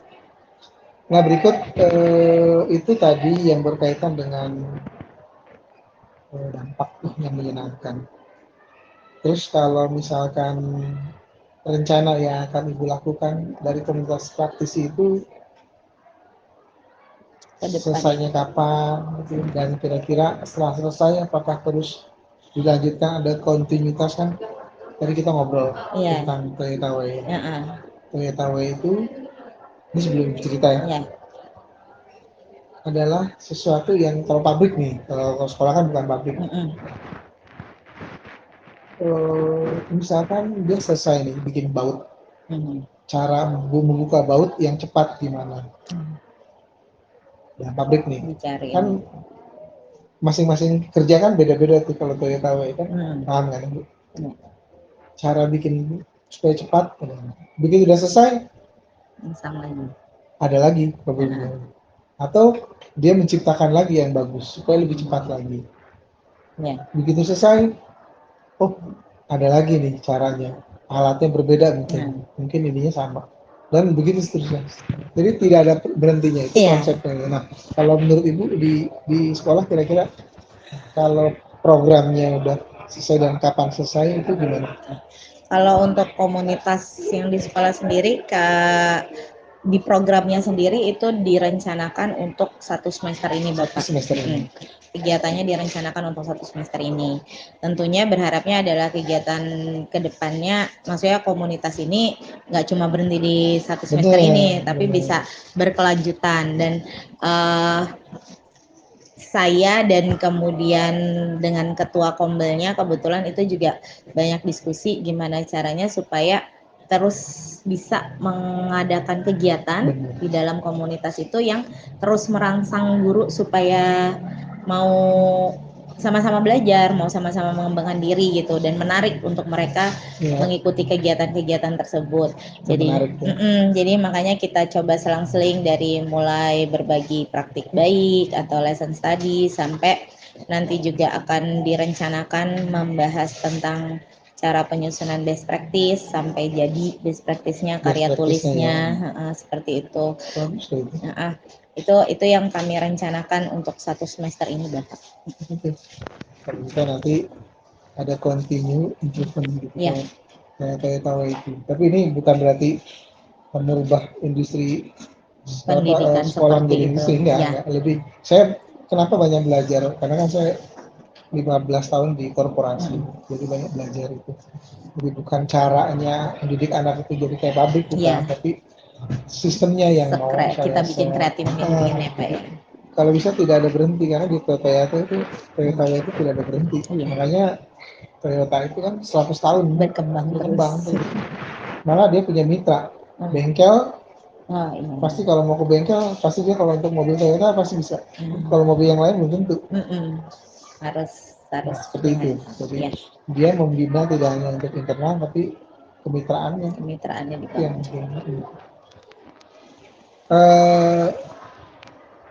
itu tadi yang terkait dengan rencana Ibu. Kemudian Ibu tidak hanya berhenti sampai selesai, tapi rencana Ibu ada lanjutan ya. Dukungan apa yang kira-kira Ibu perlukan untuk komunitas praktisi agar terus teman-teman juga terus, terutama yang baru-baru ya. Terus dan tadi Ibu bilang pengen sih semua dukungan apa yang Ibu perlukan? Yang pastinya karena teman-teman termasuk kepala sekolah itu jadi subjek maupun objek ya Pak ya di dalam komunitas itu sendiri. Jadi dukungan dari keseluruhan pihak tersebut itu yang pertama paling penting. Kemauan berarti ya Pak ya, kemauan dari semua teman-teman untuk terus mengembangkan diri. Dan kemudian yang kedua dukungannya mungkin lebih ke teknis dalam artian kalau ketersediaan sarana prasarana yang bisa menunjang ya, mulai dari laptop yang cukup yang layak pakai, kemudian jaringan internet yang lancar. Ya jujur saya Bapak, kita punya wifi tapi kalau untuk digunakan jadi hanya di titik-titik tertentu yang cukup kencang. Sementara berharapnya sih satu sekolah nih kenceng semua, termasuk anak-anak juga bisa menggunakan itu. Jadi dukungan teknis ke situ yang menurut saya penting. Karena akan berdampak pada anak-anak siswa ini. Nah yang terakhir kan kita tadi sudah janji itu akan melakukan dialog saat observasi pembelajaran. Tapi sebelum itu kita yang bagian penutup aja dulu ya. Oke, baik Bapak. Habis penutup nanti baru situ untuk yang sama ini. Kita refleksi dulu ke yang sebelumnya. Kemudian perjalanan Ibu sebagai CGP itu kan materi-materinya juga sudah Ibu kerjakan. Nah, itu sangat saya apresiasi karena saya juga bagian daripada keberhasilan Ibu, dan tidak hanya Ibu yang berhasil tapi juga ada bagian yang saya harus motivasi Bu Dita dan teman-teman tentunya. Menurut Ibu ya, materi apa yang paling Ibu kuasai di antara dari modul 1? Iya, dan yang yang paling berkesan gitu ya. Dan yang bisa langsung yang sudah dipraktekkan.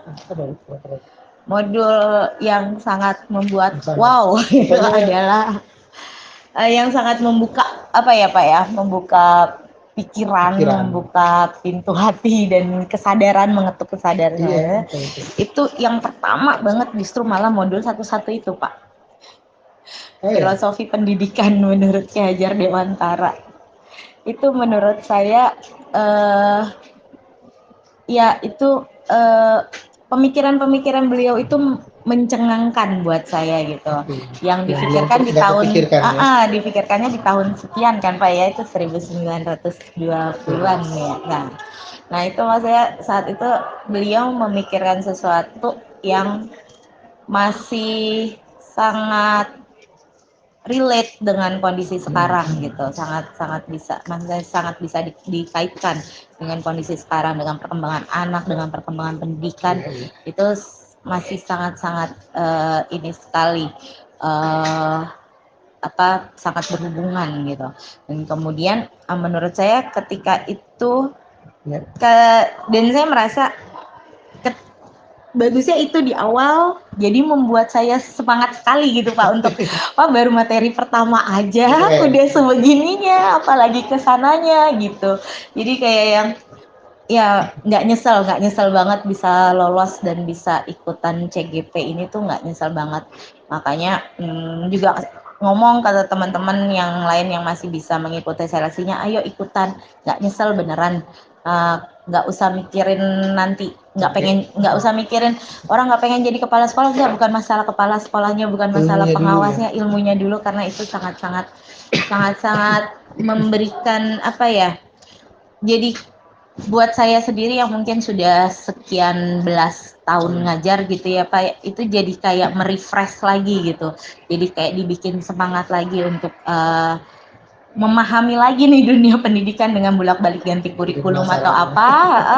Tapi akhirnya adalah mau ganti kurikulum seperti apapun, asal basicnya kita paham dan yang disampaikan oleh Ki Hajar Dewantara itu kan sebenarnya adalah basicnya sekali gitu, pemahaman kita terhadap, kita paham dulu aja pendidikan itu maunya kemana gitu sebelum kita dibuat pusing dengan kurikulum ini, administrasi itu. Tapi selama kita paham tentang pendidikannya itu sendiri, nah insya Allah sih akan terus termotivasi untuk mengembangkan diri untuk ngikutin alur pendidikan Indonesia ini mau kemana sebenarnya. itu menarik ya. Iya. Jadi kalau boleh saya sebutkan, modul-modul awal ternyata pemantik, pemicu ya, sangat memotivasi, sehingga Ibu pribadi sebagai CGP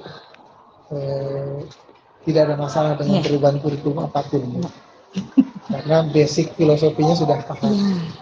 Benar sih, kurikulum sebenarnya satu alat doang. Dari kan kita punya ini ya, satu konstitusi, Undang-Undang Dasar 45 ayat berapa? 31 ya? 31. Saya lupa.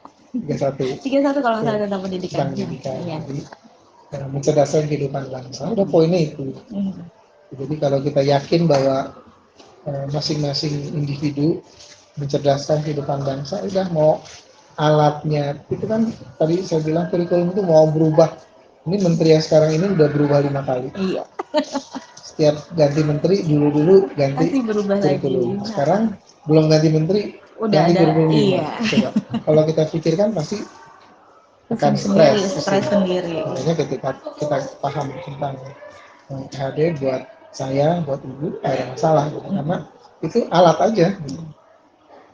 Pemahaman, pengetahuan yang kita ingin capai, itulah yang menjadi motivasi kita untuk mencerdaskan kehidupan anak-anak terutama gitu.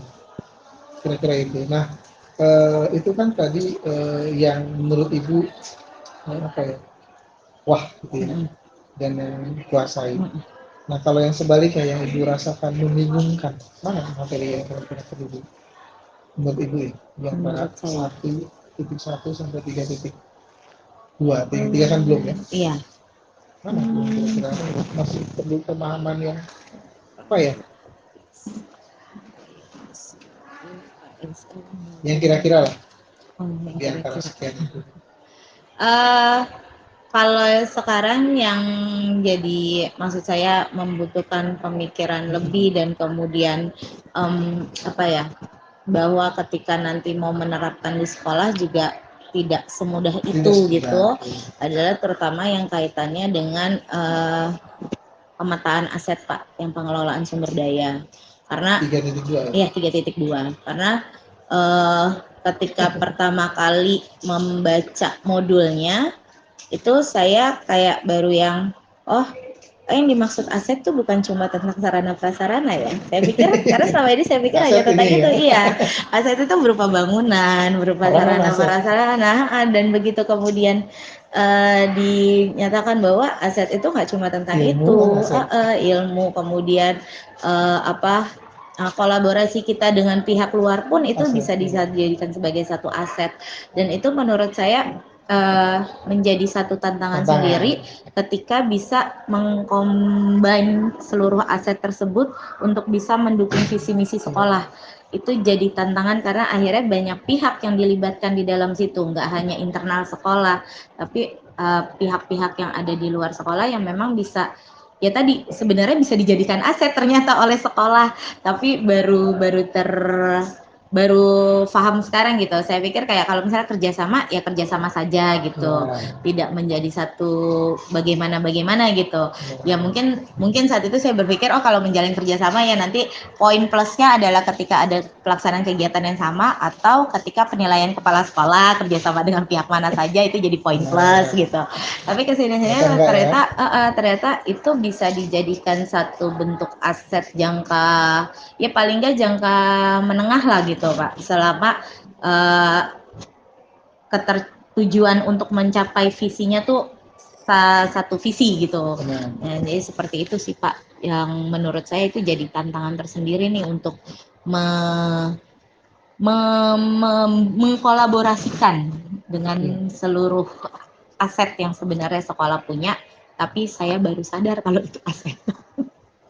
Jadi tantangan Ibu, menurut Ibu yang perlu diperdalam, diperkuat adalah tadi ya modul tentang pemetaan aset dan sumber daya di 3.2 ya. Jadi sebenarnya memang ada, ini pemahaman saya. Mudah-mudahan Ibu juga bisa berpikir lagi ke depan dan bisa mengelaborasi lagi. Jadi pemahaman tentang aset itu poinnya adalah kita itu harus punya purpose. Visi misi itu juga bagian daripada aset itu. Jadi aset itu yang tangible kan ini ya. Tapi yang intangible itu sebenarnya ada aset. Tadi yaitu purpose. Purpose itu kalau boleh kita normalkan atau kita implikasikan itu dalam bentuk visi. Jadi yang pertama purpose, tujuan itu bagian daripada aset. Purpose itu, tujuan itu ada di dalam visi misi. Visi misi Budita maupun visi misi kepala sekolah atau sekolah. Masing-masing punya visi misi. Saya mau tanya Ibu, punya visi misi pribadi nggak? Pasti ada Pak. Pasti ada. Apa misi coba? Apa misi saya?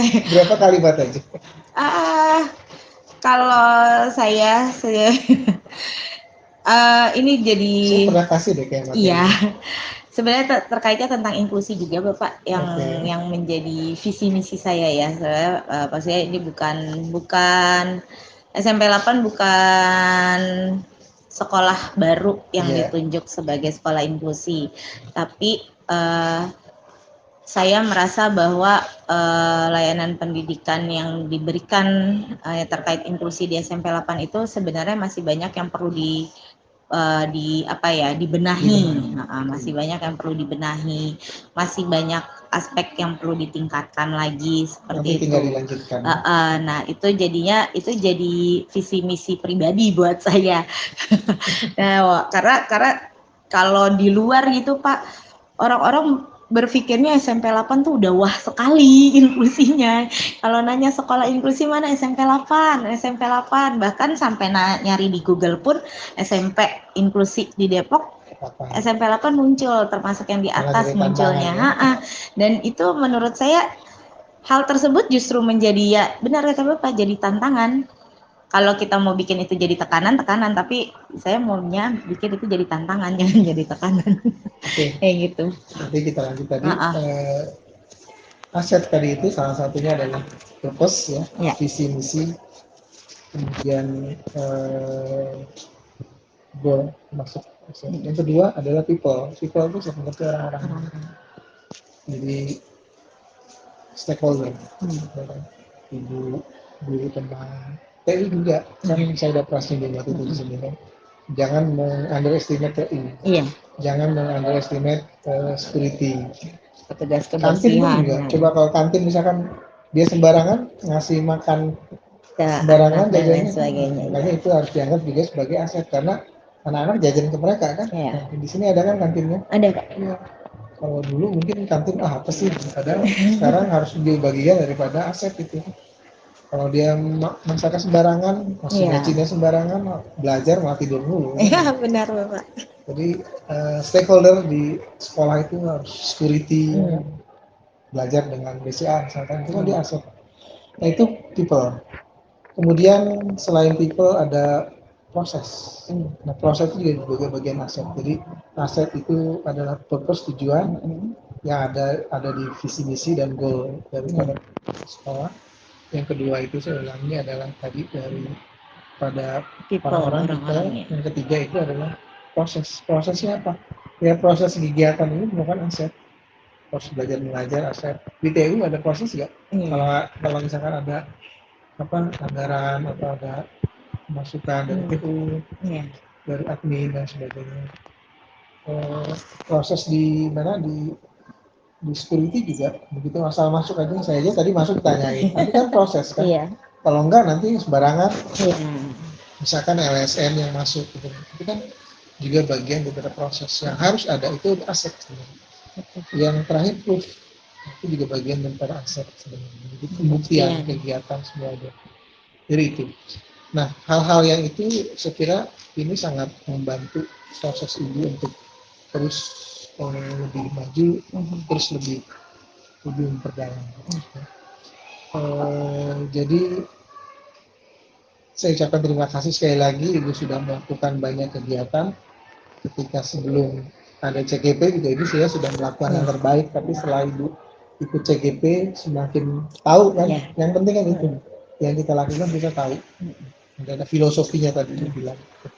Itu sangat saya hargai, jadi Ibu sudah melangkah lebih jauh ke 3.2 yang tadi Ibu rasakan walaupun berat, tapi itu memang sesuatu yang memang harus kita miliki.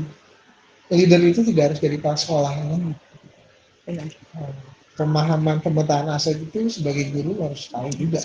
Suatu saat nanti mau dijadikan kepala sekolah atau itu kan bonus. Ya, kita udah punya kan basic. Kalinya ilmunya udah paham. Ilmunya sudah.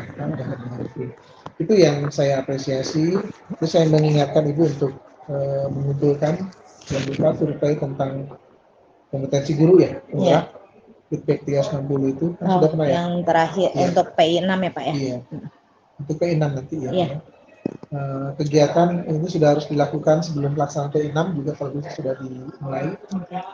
Menyebarkan kuesioner survei feedback ya berarti. Itu ke siapa aja Bu? Dimintanya kepala sekolah, kemudian gurunya 5, siswanya 5. Itu sudah berjalan ongoing? Belum. Nanti sudah setelah belum semua. Ini sekalian mau saya tanya sih sebenarnya Pak, makanya belum saya jalankan. Karena kan ini sebenarnya mirip dengan yang pertama ya Pak ya, dengan PI pertama. Nah ini apakah nanti orang-orangnya, guru-gurunya dan siswanya harus yang sama atau beda aja Pak? Nggak ada masalah sih. Mau sama atau beda nggak masalah ya. Kalau kepala sekolahnya jelas beda kan ya Pak ya. Ya baiklah, berarti terus CGP Ibu mengisi self evaluation ya. Iya. Itu tolong dilengkapi aja sih. Ini ketentuan aja sih. Dan jadwal diskusi pemetaan aset dengan kepala sekolah itu sudah ya? Pemetaan aset sudah dengan kepala sekolah. Nah tadi yang Ibu bilang mengundang tokoh masyarakat sama siswa yang belum dan orang tua. Itu temanya mau sendiri atau kalau dengan orang tua kegiatan apa gitu? Kalau dengan orang tua sama tokoh masyarakat sepertinya sendiri Pak, khusus kayak gitu. Sementara kalau untuk siswa nanti saya mau koordinasi dengan OSIS atau apa, ada kegiatan yang bisa dilaksanakan barengan atau enggak gitu. Ya. Tapi nggak tahu, nanti coba tanya ke Fasil aja. Iya, cuma kalau misalnya kalau saya sih berpikirnya Bapak kalau misalnya orang tua digabungin sama anak, khawatirnya anak kurang terbuka apa adanya gitu. Apa-apa. Jangan lupa notulennya nanti, kemudian foto kegiatan. Iya, situ. Karena itu nanti masuk ke laporan hasilnya saya. Ya. Assalamualaikum Bu April. Waalaikumsalam Bu Dita. Udah selesai ngawasnya? Alhamdulillah sudah. Alhamdulillah. Oke. pekan lalu kan kita sudah melaksanakan kegiatan observasi ya. Saya Ya. sudah melihat proses pembelajaran di kelasnya Bu April, dan sebelum itu juga sudah ada tahap pra observasinya dulu ya Bu April ya. Nah, untuk sekarang saya akan ada lagi nih yang didiskusikan setelah Bu April selesai melaksanakan kegiatan pembelajaran.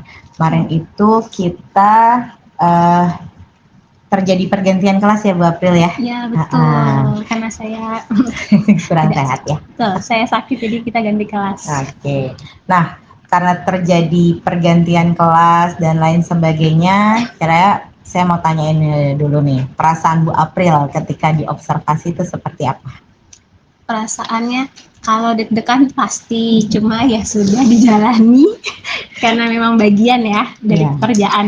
Oke, saya deg-degan ya, terasa diawasi oleh saya gitu.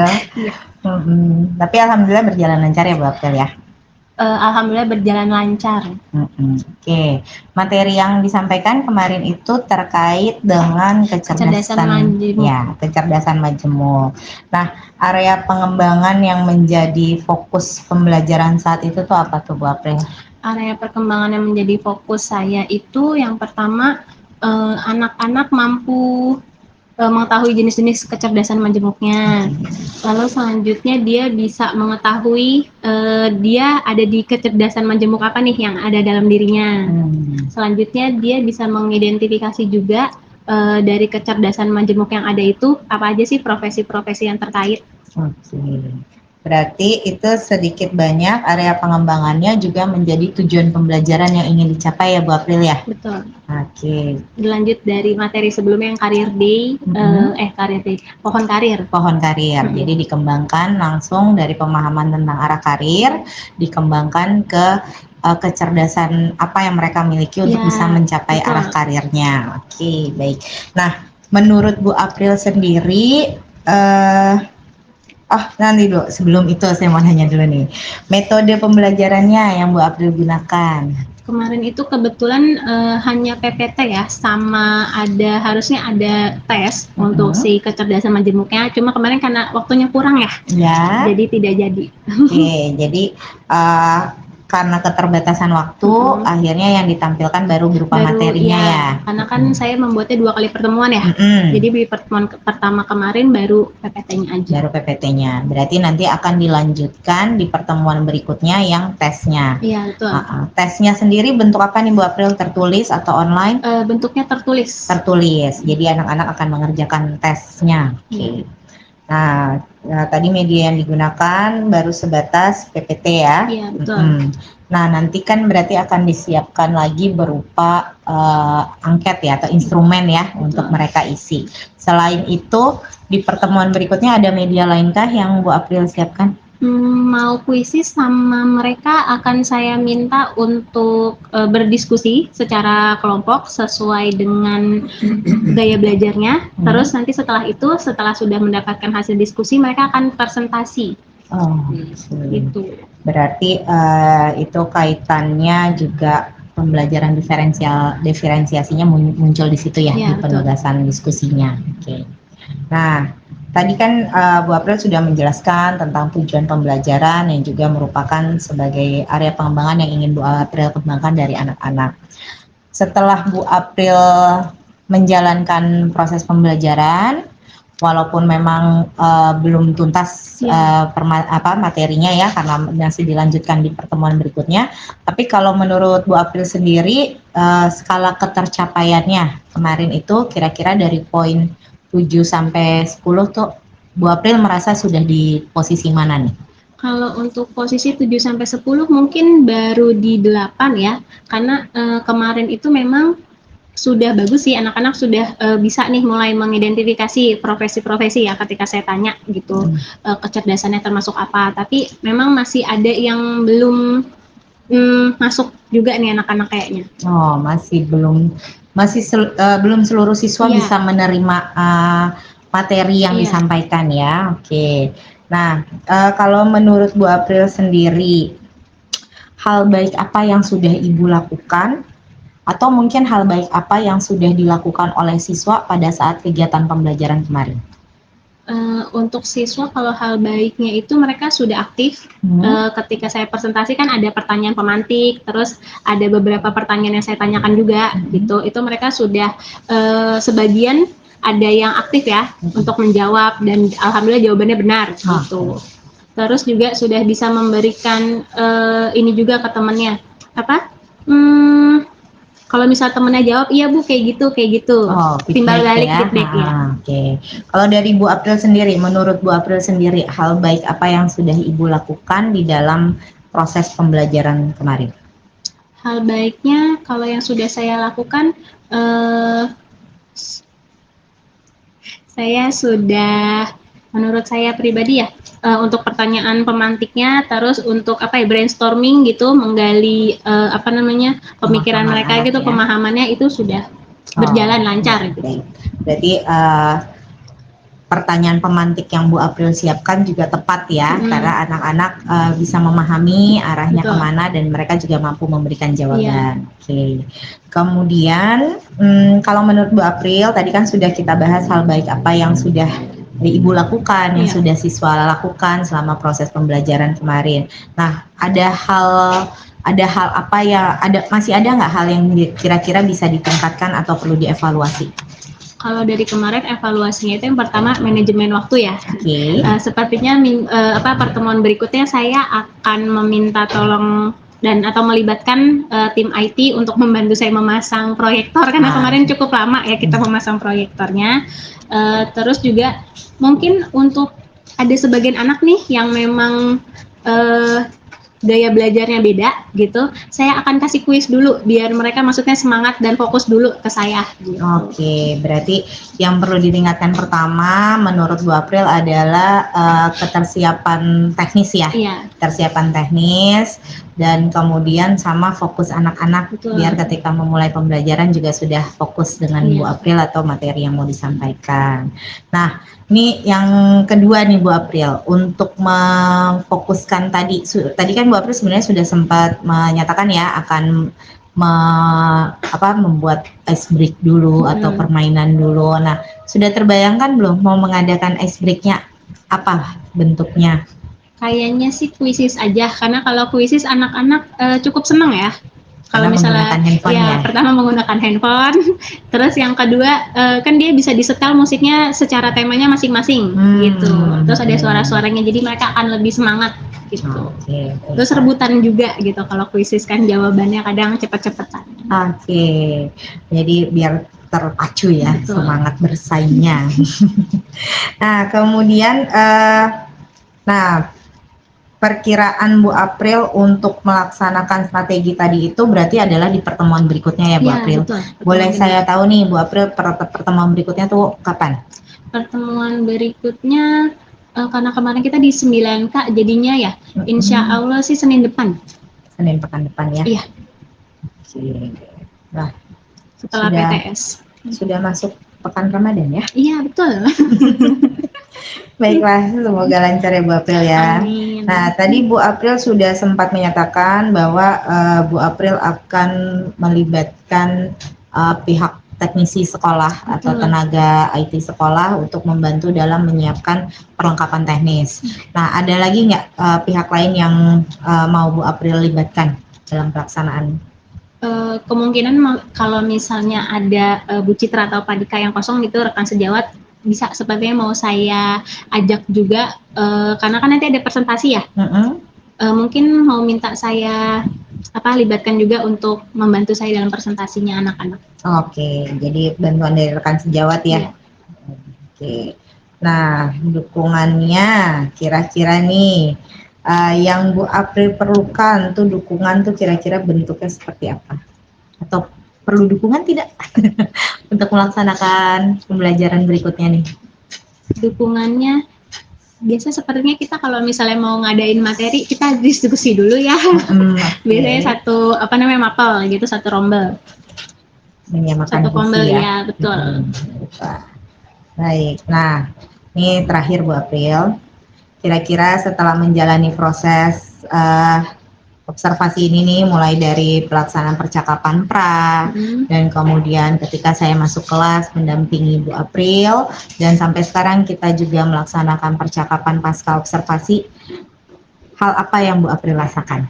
Yang saya rasakan lebih terbantu sih dalam mempersiapkan gitu. Jadi mungkin yang biasanya ada hal-hal yang kurang tapi saya mungkin nggak ngeh gitu ya. Sekarang karena diobservasi jadi ada banyak masukan dan saran untuk lebih baiknya seperti apa.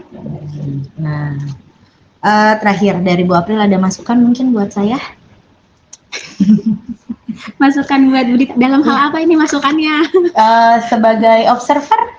Sebagai observer, sejauh ini sebagai observer bagus, maksudnya memberikan saran, terus selama observasi juga maksudnya nggak ada ini ya, nggak yang Nggak campur tangan. Iya, nggak campur tangan gitu. Jadi setelahnya dan sebelumnya gitu.